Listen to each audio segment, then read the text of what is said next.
말씀은 마태복음 26장 26절에서 30절까지입니다. 마태복음 26장 26절에서 30절 말씀.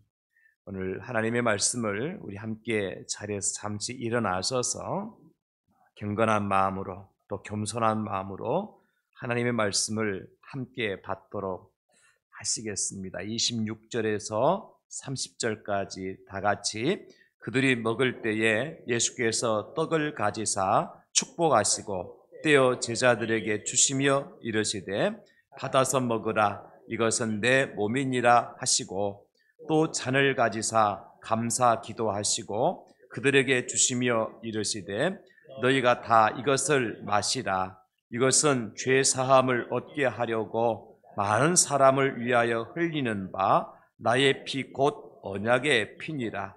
그러나 너희에게 이르노니 내가 포도나무에서 난 것을 이제부터 내 아버지의 나라에서 새 것으로 너희와 함께 마시는 날까지 마시지 아니하리라 하시니라.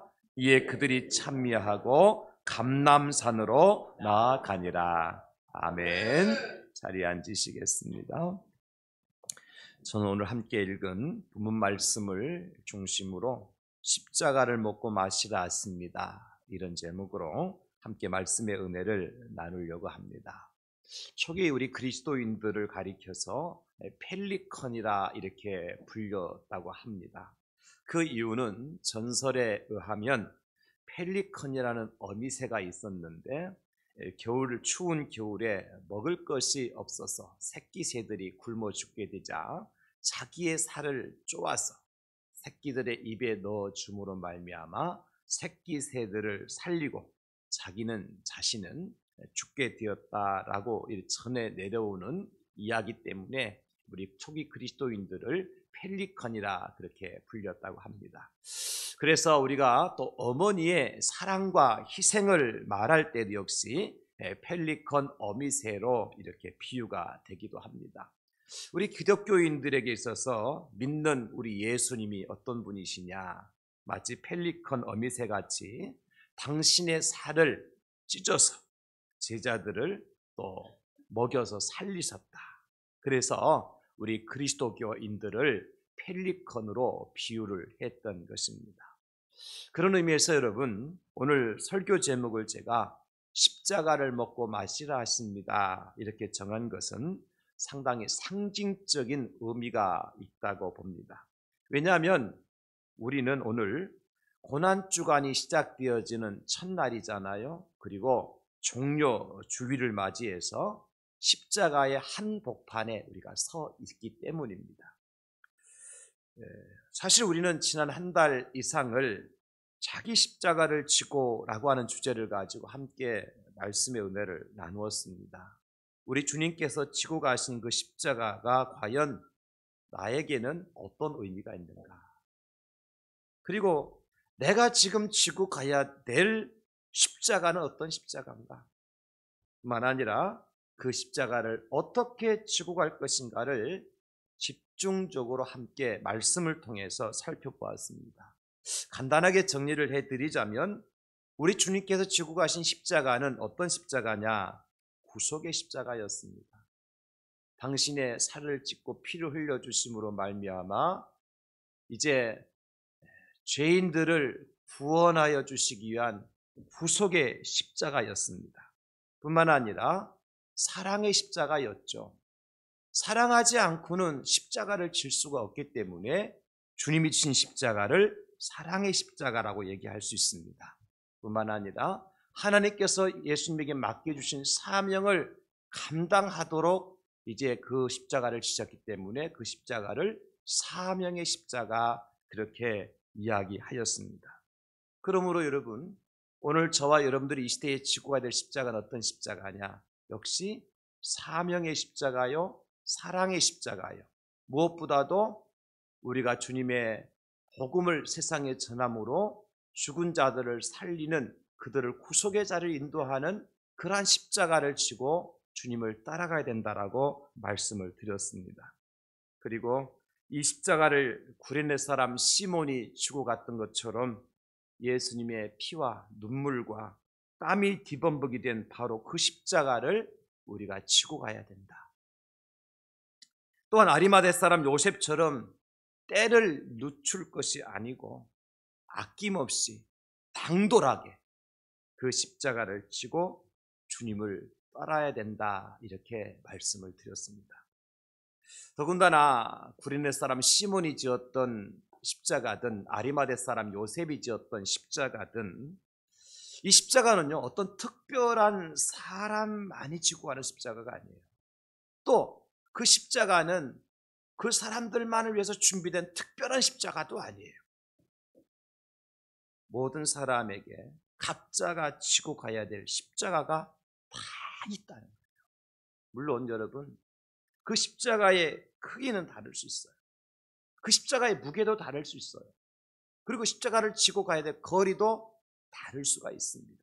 어떤 사람 무거운 십자가, 큰 십자가, 또 오랜 세월을 십자가를 지고 뚜벅뚜벅 걸어가야 될 그런 사람도 있고, 그렇지 않은 사람도 세상에 있지만, 그러나 우리가 십자가가 있다 없다를 따질 것이 아니라 내가 지고 갈 십자가가 무엇인지 먼저 깨닫는 것이 중요합니다. 그리고 이왕 내가 십자가를 지고 가야 될 것 같으면 어떻게 지고 가야 돼요? 당당하게 지고 갑시다. 당돌하게 지고 갑시다. 여러분, 거침없이 주저하지 말고 묵묵히 그 십자가를 지고 갈 필요가 있다는 것입니다. 우리가 잘 부르는 찬송 323장에 보면 1절에 이런 가사가 나오죠. 부름받아 나선 이 몸 어디든지 가오리다. 괴로우나 즐거우나 주만 따라 가오리니, 여기 괴로우나 즐거우나 이게 뭐죠? 십자가 아닙니까? 그 십자가를 지고 주님을 따라가겠다고. 어느 누가 막으리까? 죽음인들 막으리까? 우리가 고백하잖아요. 3절에 보면 존귀 영광 모든 권세 주님 홀로 받으소서. 그 다음에 멸시 천대 십자가는 제가 지고 가오리다. 이름 없이 빛도 없이 감사하며 섬기리다. 이름 없이 빛도 없이 감사하며 섬기리다. 여러분, 분명한 사실은 주님이 지신 십자가는 당신의 죄와 허물 때문이 아니라 오늘 이 자리에서 예배하는 저와 여러분들을 위한 대속의 십자가였다는 것입니다.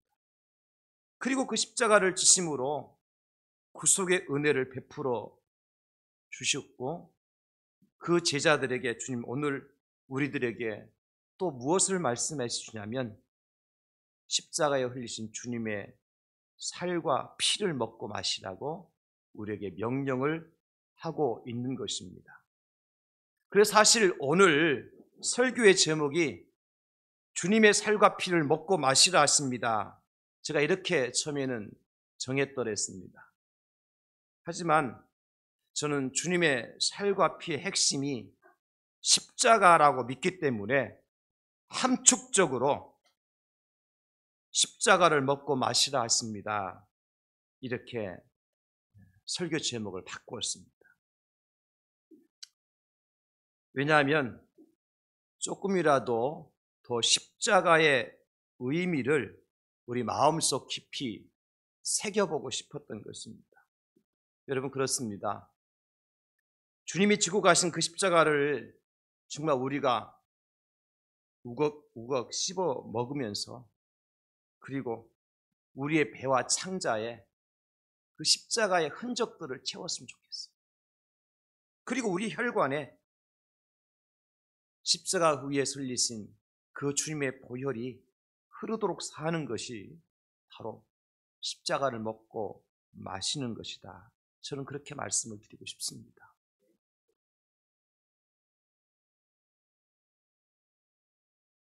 사순절이기 때문에, 또 고난주간이기 때문에 우리가 단순히 금식이나 하고 또 모양만 경건한 삶을 살아가는 것이 아니라 정말 주님이 지신 그 십자가를 우리가 한번 짊어져 봤으면 좋겠다. 주님이 흘리신 땀과 피를 흘리며 걸어가셨던 그 골고다 언덕길을 내가 한번 걸어가 보았으면 좋겠다. 이런 실전이 우리한테 필요하다.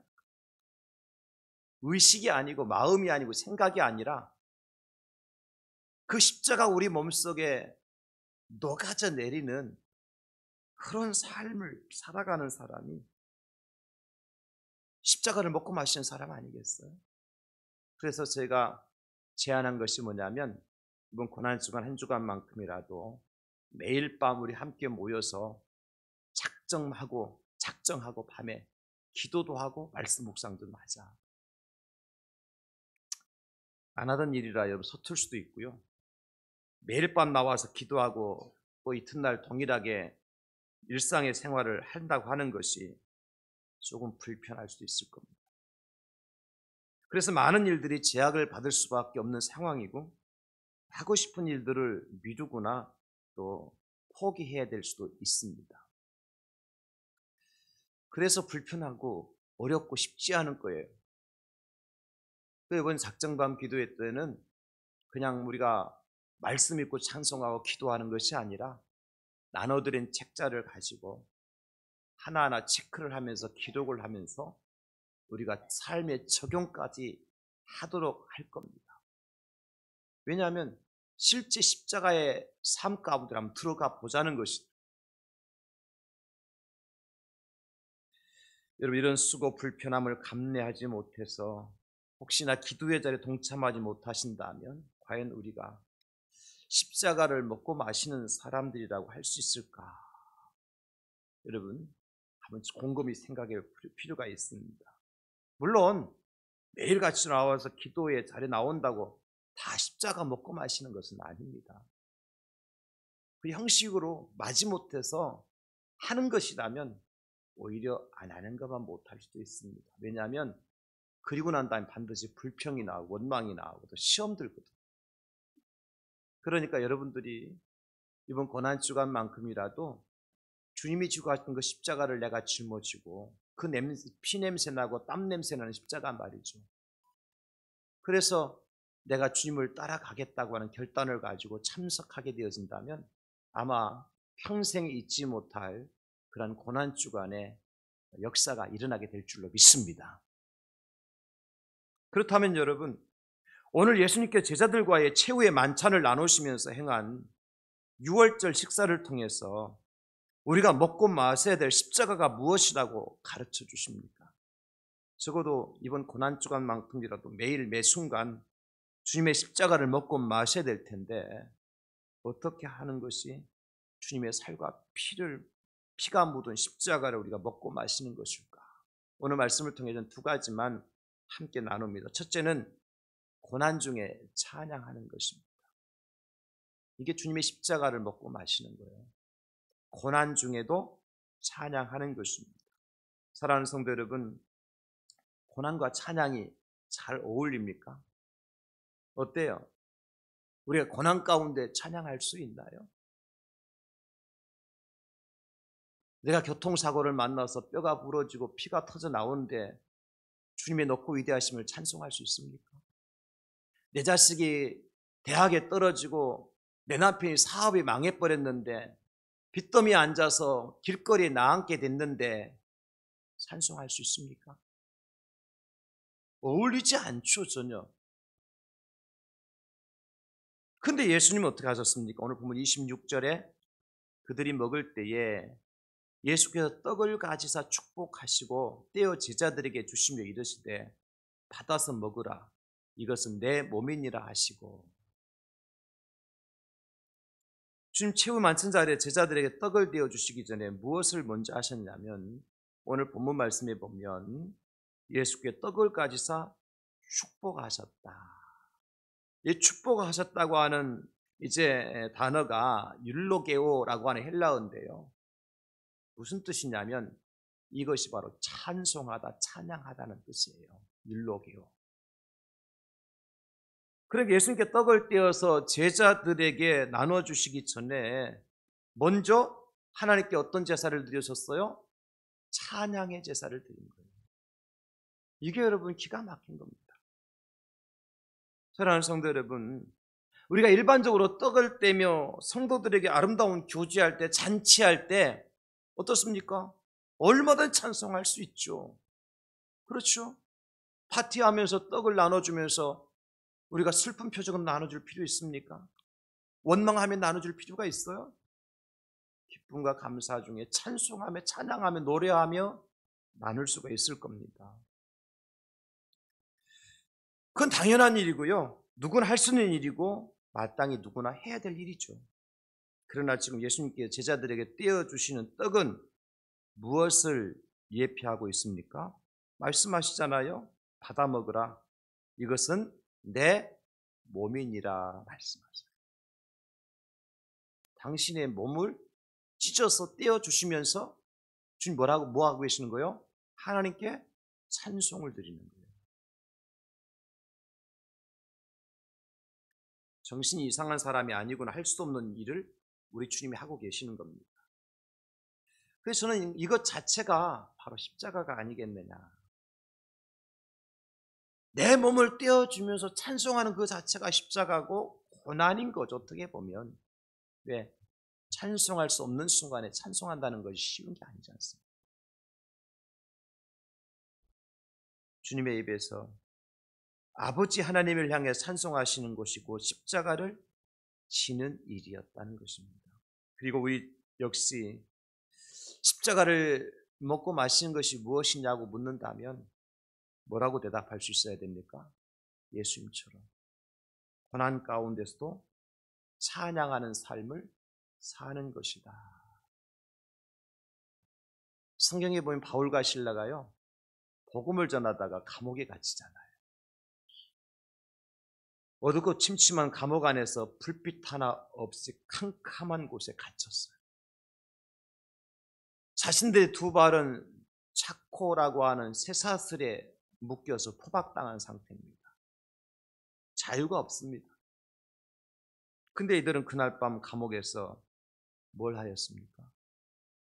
사도행전 16장 25절 우리 같이 읽겠습니다. 시작. 한밤중에 바울과 실라가 기도하고 하나님을 찬송하며 죄수들이 듣더라. 아멘. 한밤중에입니다. 이거 시간적으로 밤이지만 인생의 밤이기도 한 거예요. 고난의 터널 안에 있는 겁니다, 지금. 근데 그들이 뭘 하고 있습니까? 하나님을 찬송하며 그렇게 기록을 해주고 있습니다. 여러분, 이것이 바로 십자가를 먹고 마시는 거예요. 서머나 교회의 지도자였던 폴리캅의 순교 일화가 굉장히 유명하지 않습니까? 제가 우리 평신도 신학원에서 종교개혁사를 가르치고 있는데 항상 과제를 내요. 과제 중에 하나가 뭐냐면 순교자들을 조사하고 그것을 이제 내용을 조사하고 난 다음에 자기의 결단을 적어 오라는 이 과제가 있습니다. 그 많은 사람들이 초대교회 중세시대의 순교자들의 스토리를 이제 여러 가지 인터넷과 SNS를 통해 찾아가지고 또 책을 통해서 찾고 정리를 해서 제출을 하는데요. 그 중에 대표적인 인물이 폴리갑에 대한 이야기들이 참 많이들 알고 계시고 기록을 해옵니다. 서머나 교회가 빌로 메리움에 있는 교회에 보낸 폴리갑의 순교 사화에 대한 이런 내용이 나오는데요. 2세기 중엽에 로마의 황제였던 가이사, 이 가이사를 신처럼 받들어 섬기도록 모든 사람들이 강요를 했지요. 근데 로마의 속국이었던 그런 이제 나라에서 폴리캅이 가이사를 신으로 섬기는 것을 거부해 버립니다. 결국 지방 총독회에서 폴리캅은 잡혀오죠. 원형 경기장에서 그는 최후에 화형을 당해서 불에 타 죽습니다. 순교합니다. 사실 끝까지 폴리갑을 설득하려는 총독의 회유가 있었습니다. 그럼에도 불구하고 폴리갑은 여전히 거부했던 겁니다. 총독이 이렇게 말해요. 폴리갑 교부에게. 나에게는 야수들이 많이 있다. 야수가 뭐죠? 사나운 짐승이죠. 사람만 보면, 먹잇감만 보면 달려들어서 그냥 먹어 뜯어버리는. 그리고 네가 마음을 바꾸지 않는다면 너를 그것들에게 던질 것이다. 한 마리의 야수가 아니에요. 여러 마리 야수에게 던져서 서로 경쟁하듯이 내 몸을 물어뜯어 갈기갈기 찢어 죽게 만들겠다는 거죠. 얼마나 잔혹한 얘기예요. 얼마나 무서운 얘기예요. 그때 폴리갑은 이렇게 말합니다. 야수들을 부르십시오. 좋은 것에서 악한 것으로 회개하는 것은 우리에게 있어서 불가능한 변화입니다. 좋은 곳에서 악한 것으로 변화시키고 회개하는 것은 우리 그리스도인들에게는 불가능한 일입니다. 그러나 악으로부터 의로 변화되는 것은 참으로 고귀한 일입니다. 무슨 얘기예요? 당신도 그 악한 일에서 뉘우치고 회개하고 의로운 사람이 되기를 바랍니다. 간접적으로 그런 말한 거 아니겠습니까? 이게 그리스도인들이 전해야 될 복음 아니에요, 여러분? 죄인들을 향해서. 이 말을 들은 총독이 말합니다. 네가 야수들을 무시하니 나는 너를 불태울 것이다.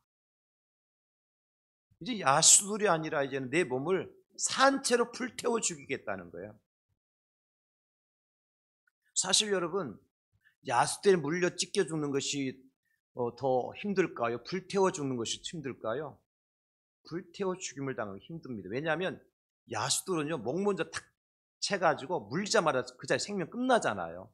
한 번 물리면 고통은 없어요. 죽은 사람이 뭐 찢긴다고 고통이 있습니까? 그런데 불태우면서 죽는 건 어떠죠? 얼마나 고통이 심하겠어요. 그러다 폴리갑이 이렇게 얘기해요. 당신은 오직 잠깐 태우고 잠시 후에 소멸되는 불로 나를 위협합니다. 그런데 당신은 악한 죄인들을 위해서 예비된 다가오는 심판과 영원한 형벌의 불을 모르고 있습니다. 당신이 원하는 것을 하십시오. 폴리갑은 용기와 기쁨이 넘쳤고요, 은혜로 충만했습니다. 그와 반대로 놀란 총독은 전령을 경기장 한복판으로 보내서 이렇게 선포하게 하죠. 폴리갑은 자신이 기독교인이라고 고백했다. 야, 정말 제가 이 한마디가요, 은혜가 되는 거예요. 죽어도 이렇게 죽어야지. 그죠? 아니, 원수의 입에서 말이죠. 그렇게 말하는 이유는 뭐예요? 그 엄청난 군중들이 지금 부글부글 끓고 있는 그 감정을 폭발해서 이 폴리갑을 더 잔인하게 죽이고자 하는 의도에서 말한 거지만 어때요? 폴리갑의 입장에서는 내가 그 말 듣고 싶었다고 얘기하고 싶지 않겠습니까? 또 하나님께 들으실 때는 그 말이 맞다라고 말씀하시지 않겠어요? 폴리갑은 자신이 기독교인이라고 고백했다. 유대인과 이방인들은 이 사람이 바로 많은 사람에게 가이사에게 희생이나 예배를 드리지 못하도록 가르친 아시아의 선생, 기독교인들의 아버지, 우리 신들의 파괴자다 외치면서 총독에게 사자를 풀어놓으라고 외쳤습니다. 그리고 일제히 폴리갑을 산채로 불태워야 한다고 소리쳤습니다. 군중들은 여러 곳에서 장작과 밀집을 모았고 장작탄이 마련되었습니다. 폴리갑은 못 박히지 않고 두 손을 말뚝 뒤로 묶인 채 기도하고 있었습니다. 어떤 기도를 드렸느냐? 이런 기도를 드렸어요. 들어보십시오. 오 전능하신 주 하나님, 예수 그리스도의 아버지시며 당신 앞에서 살고 있는 의인들의 경주의 하나님이시며 당신은 오늘 이 시간 나로 하여금 성령 안에서 영과 육의 영생과 부활로 순교자들의 수에 포함되는 영광을 주셨습니다. 그리고 한 말이 우리에게 참 귀담아 들어야 될 말씀이에요. 당신의 소중한 아들을 통하여 참으로 모든 일에 대해서 나는 당신을 찬양합니다. 나는 당신에게 영광을 돌립니다. 아멘. 무슨 얘기냐면 예수 그리스도를 통하여서 내가 예수 그리스도의 이름으로 기도드리는데 모든 일에 대해서 나는 당신을 찬양하는, 이 모든 일이 뭐죠? 맹수의, 야수의, 찢겨 죽는 일이나 불에 태워서 죽임을 당하는 일이나 한마디로 말하면 고난이죠. 십자가죠. 그에 대해서 나는 당신을 찬양합니다. 그렇게 기도드리고 죽습니다. 사랑하는 성도 여러분, 바로 이것이 고난 중에 찬양하는 자의 참모습 아니겠습니까? 이게 바로 십자가를 먹고 마시는 거예요. 우리는 작은 고난만 닥쳐와도 어떻게 하죠? 불평하고 원망하죠. 왜 나에게 이런 시련이, 이런 고통이 닥쳐왔느냐? 내가 왜 이런 어렵고 힘든 일을 만나야만 하느냐? 내가 뭐 잘못한 것이 있느냐? 원망하고 불평할 때가 많지 않습니까?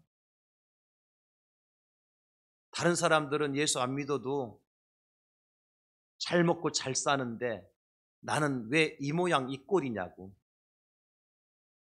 때로는 우리 자신들을 바라보면 원망하고 불평하고 그렇게 하지 않습니까?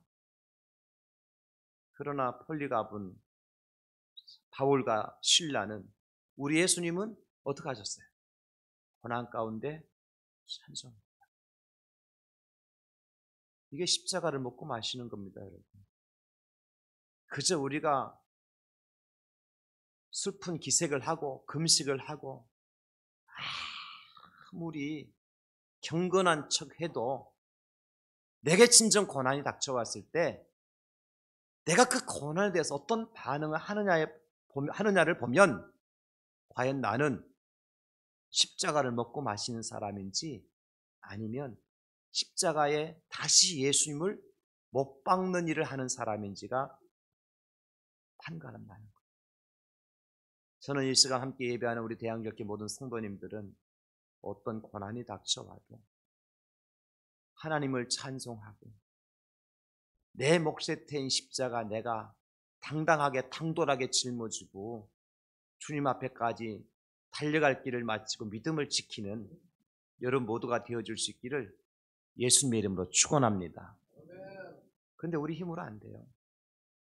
하나님께서 힘을 주셔야 됩니다. 믿음이 있어야 돼요. 믿음이 있어요. 어떠한 환난과 역경 속에서도 찬송의 삶을 살아간다면 우리 주님은 그 찬송이 시작될 때 일하기 시작하십니다. 우리에게 새 힘을 주실 것이고 마땅히 피할 길을 열어주실 것이고 오히려 합력해서 선을 이루어 주시는 하나님의 은혜를 허락해 주실 줄로 믿습니다. 찬송하는 자에 그런 은혜가 있어요. 그래서 십자가를 먹고 마신 일 첫 번째는 고난 중에 찬송하며 사는 것이다. 두 번째로는 고난 중에 감사하는 것입니다. 오늘 27, 28절을 보면 또 잔을 가지사 감사 기도하시고 그들에게 주시며 이르시되 너희가 다 이것을 마시라. 이것은 죄사함을 얻게 하려고 많은 사람을 위하여 흘리는 바 나의 피 곧 언약의 피니라. 감사 기도하셨어요. 잔을 가지사 감사 기도하시고 너희가 이것을 마시라고 나눠주시죠. 여기 감사 기도로 번역된 유카리스테오라고 하는 헬라어 역시 이제 우리가 눈여겨봐야 될 단어인데요.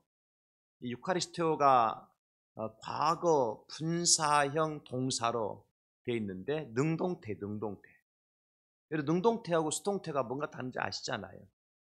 아이들에게 누군가 용돈을 줘요. 그럼 아이들이 고맙습니다 하고 스스로 인사하는 아이들이 있지만 인사 안 하니까 옆에 있는 부모가 어떻게 해요? 감사해야지, 고맙다고 인사해야 되지. 그럼 아이들이 마지못해서 고맙습니다 하고 그냥 도망가 버리잖아요. 뭐가 능동태예요? 선물을 받자마자 정말 마음에 감사함이 있어, 고마움이 있어서 스스로 고맙습니다, 감사합니다 인사하는 것이 능동태고 누가 시켜가지고 하는 것은 피동태죠, 수동태죠. 그런데 오늘 유카리스테오라고 하는 이 헬라어는 능동태 동사고 또 과거 분사형 동사예요. 여러분 헬라어를 분석할 때 여기에 굉장히 의미가 있는 것이에요.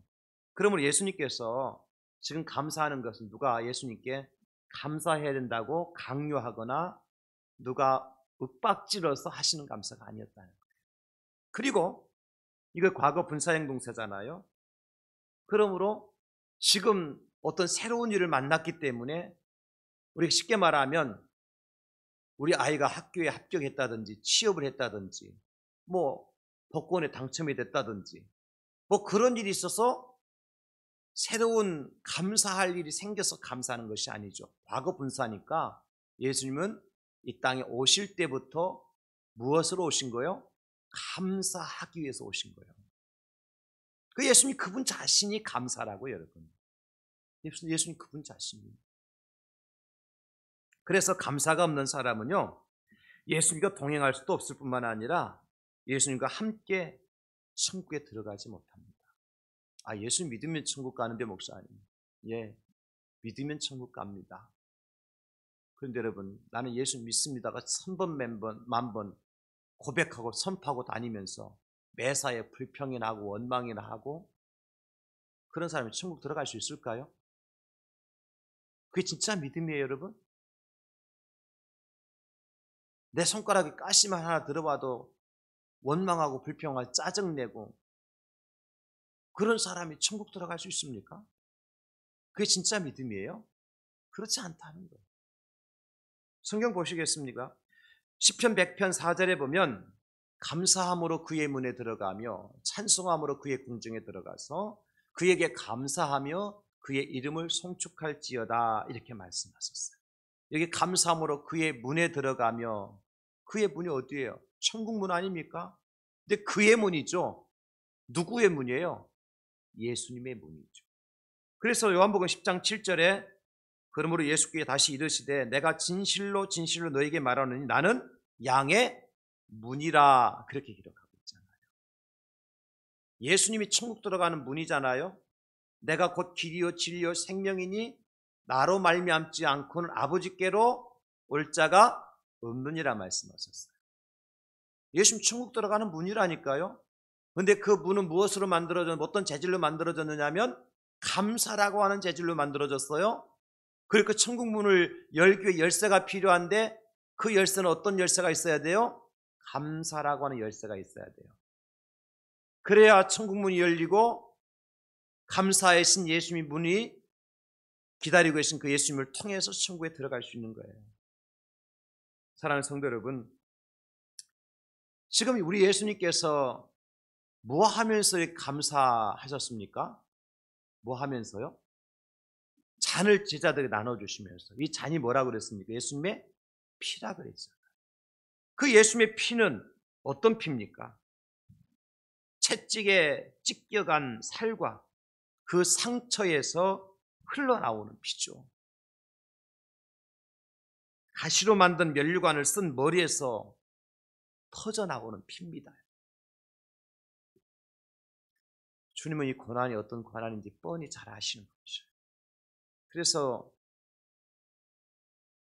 예수님께서 십자가를 지시기 전에 겟세마네 동산에 올라가셔서 기도하실 때 뭐라고 기도하셨어요? 아버지 하나님, 할 수만 있으면 이 고난의 잔을 내게서 지나가게 해주세요. 이 고난의 피를 흘리지 않고 이 백성들을 구원할 수 있다면 그거 한번 해주시면 안 되겠냐고 기도하셨잖아요.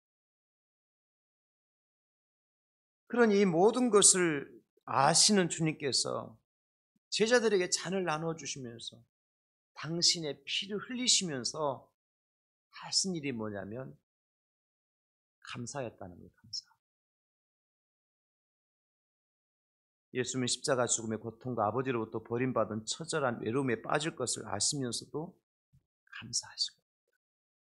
그렇다면 여러분, 도대체 예수님은 무슨 마음으로 당신의 피를 제자들에게 나눠주시면서 그 엄청난 고통의 잔을 친히 당신이 감당하시면서 감사를 하신 걸까요? 예수님 마지막 기도를 통해 알 수 있습니다. 마가복음 14장 36절인데요. 그러나 나의 원대로 마시옵고 아버지의 원대로 하옵소서. 자신의 몸에 찢겨서 피가 터지면서 감사할 수 있었던 것은 아버지께서 자기에게 주신 생명들을 살리기 위해서 자기 생명을 대속의 제물로 드리기를 원하시는 그 아버지 하나님의 뜻을 이루어드리고 그 뜻에 순종하는 일이라는 사실을 예수님이 아신 겁니다. 여러분, 그렇습니다. 우리가요, 고난 중에 감사할 수 있는 것은 한 가지 이유밖에 없어요. 고난이 뭐 즐겁다고 감사합니까? 고난이 뭐 그렇게 유쾌하다고 감사할 수 있어요? 유쾌한 거 아무것도 없잖아요. 그럼에도 불구하고 감사할 수 있는 이유는 한 가지밖에 없어요. 이 고난을 통해서 하나님의 선하신 뜻이 이루어질 것을 나는 믿기 때문에. 그리고 하나님, 나에게 이런 고난을 주신 이유가 나를 미워서, 나를 힘들게 해서, 나로 하여금 꼬꾸라지게 만들어서 내가 세상에서 아무것도 할 수 없는 그러한 천한 존재로 뭉개시기 위해서 고난 주신 것이 아니잖아요. 이 고난 인연하여서, 이 풍랑 인연하여서 그 배가 목적지까지 더 빨리 가게 하듯이. 욥이 뭐라 그러죠? 고난당한 것이 내게 유익이라. 이 고난을 통해서 주의 율례와 법도를 내가 배우게 되었나이다. 여러분, 그런 고난이라면 감사할 수 있겠죠. 분명히 하나님께 내게 고난을 주신 데는 유익을 이루는 목적이 있기 때문에, 하나님의 뜻을 이루시고자 원하시는 하나님의 목적이 있을 것이니까 우리 그거 알면 감사할 수 있잖아요. 사업 망하게 했습니까? 하나님이 망하게 하셨다면 하나님께 감사하면 그것보다 더 좋은 것 주실 줄로 믿습니다. 예수님이 그것 때문에 감사하신 거예요. 그 고난을 통해서 아버지의 뜻이 이루어질 것을 믿었기 때문에. 사랑하는 성도 여러분, 지금 여러분들 어떤 고난 가운데 계십니까? 어떤 고통을 만나고 있습니까? 그것이 하나님께 주신 것이라면 결코 헛된 것은 아무것도 없습니다. 하나님은 합력해서 선을 이루어 주시는 분이십니다. 이 고난을 통해서 더욱더 하나님을 가까이 할 수 있도록 십자가로 우리를 인도해 주실 것입니다. 이 고난을 통해서 금보다 더 귀한 믿음의 사람으로 연단시키셔서 세상의 그 어떤 것과도 비교할 수 없는 놀라운 하나님의 은혜의 자리로 인도해 주실 줄로 믿습니다. 그래서 우리는 고난 가운데도 감사하는 거예요. 성경 말씀하십니다. 이 떡과 십자가를 이제 먹고 마시는 유익이 무엇인가? 요한복음 5장 53절 55절입니다.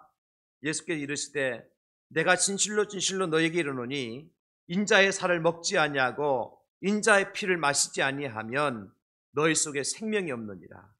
내 살을 먹고 마시는 자는 영생을 가졌고 마지막 날에 내가 그를 다시 살리리니 내 살은 참된 양식이요 내 피는 참된 음료로다. 여러분, 고난의 잔을 마시는 것, 십자가를 먹고 마시는 것 결코 헛되지 않다는 걸 기억하셔야 돼요. 예수님 약속하셨잖아요. 우리가 이제 이후에 성찬식을 거행하게 될 텐데 마찬가지예요. 왜 우리가 이 성찬 예식에 동참합니까? 말씀하셨지 않습니까? 인자의 피와 살을 먹지 아니하고 인자의 피를 마시지 아니하면 너희 속에 생명이 없다. 이 말은요, 너희가 십자가를 먹고 마시지 않으면 너희 안에 생명이 없다는 겁니다. 고난 가운데서도 찬송하지 못하고 고난 가운데 감사하지 못하면 너희 안에 뭐가 없다는 겁니까? 생명이 없다는 겁니다. 기억하시기를 주의 이름으로 축원합니다. 그래서 여러분, 우리가 주의 살을 상징하는 떡과 피를 상징하는 잔을 받으실 때 여러분 그런 결단하고 받으셔야 돼요. 주님이 당하신 고난 내게 닥쳐온다 할지라도 우리 주님처럼 나도 찬송하고 감사하며 살겠습니다. 그렇게 살도록 이 살과 피가 나에게 능력이 되게 하여 주시옵소서. 그런 성찬과 그런 주님의 십자가의 고난의 길을 함께 걸어가는 저와 여러분 될 수 있기를 예수님의 이름으로 축복합니다. 주님 감사합니다.